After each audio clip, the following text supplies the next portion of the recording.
This video is brought to you by Nebula. Today, Netanyahu rejects calls for a ceasefire, but is open to little pauses in Gaza. Poland's president gives the incumbent party first dibs to form a government, and rebels in Myanmar capture their first district capital from the military regime. From TLDR News, this is your daily briefing for Tuesday the 7th of November 2023.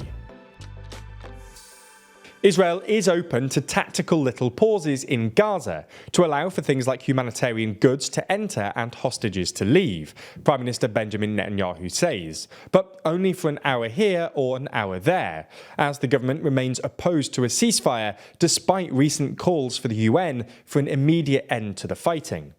Netanyahu said there'll be no ceasefire, no general ceasefire in Gaza without the release of our hostages.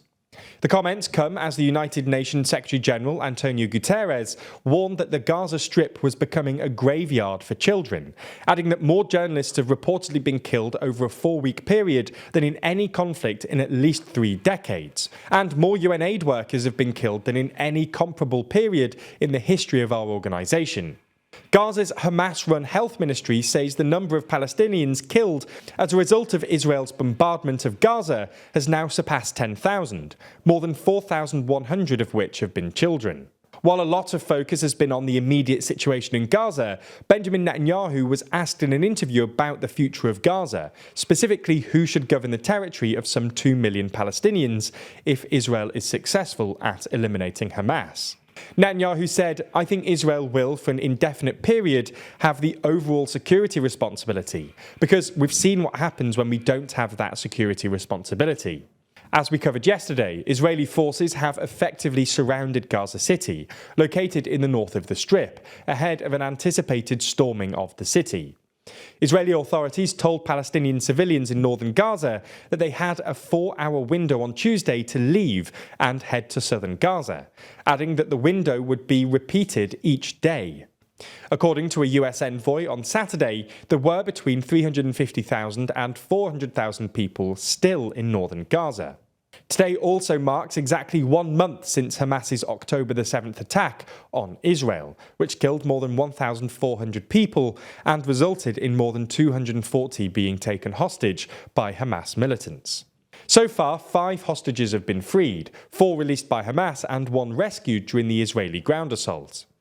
Meanwhile, there's been a flurry of diplomacy, with US Secretary of State Antony Blinken after a whirlwind tour of Israel, the West Bank, Jordan, Iraq and Turkey, though seemingly with little tangible results on his priorities of the need to protect civilians and increase humanitarian assistance into Gaza, pressing for the release of hostages and preventing the conflict from expanding to the wider region.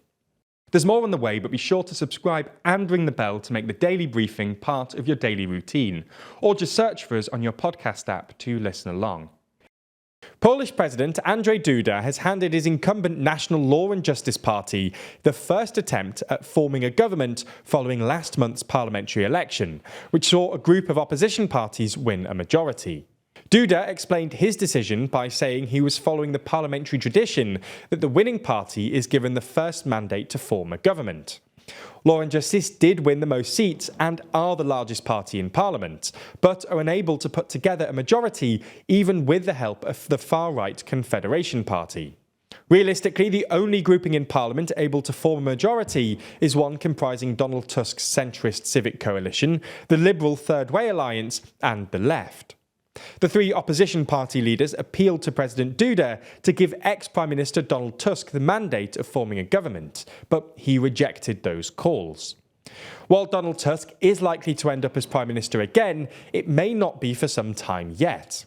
Parliament will reconvene on November the 13th, after which incumbent Prime Minister Morawiecki has 2 weeks to present a government and win a confidence vote.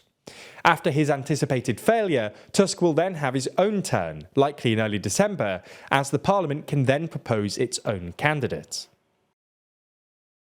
In other news, dozens of United Nations peacekeepers have been injured by improvised explosive devices in Mali, while they pull out of bases in the north of the country.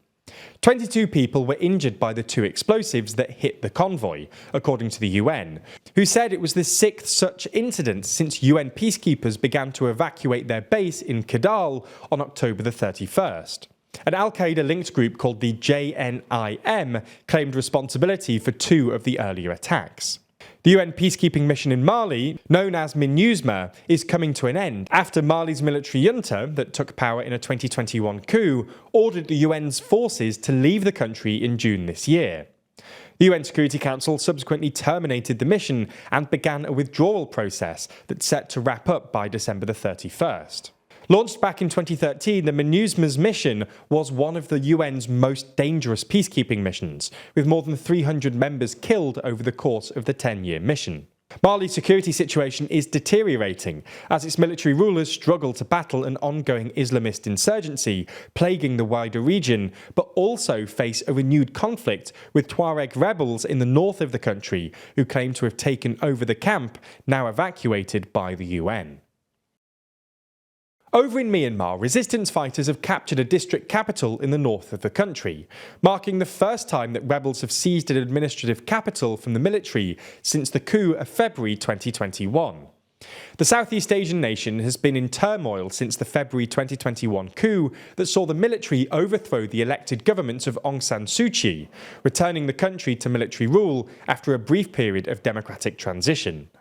The crisis soon escalated into a fully fledged armed conflict, pitting the ruling military against the exiled opposition National Unity Government and its People's Defence Forces, alongside various ethnic armed groups, many of whom have been effectively fighting the state for greater autonomy since Burmese independence in 1948.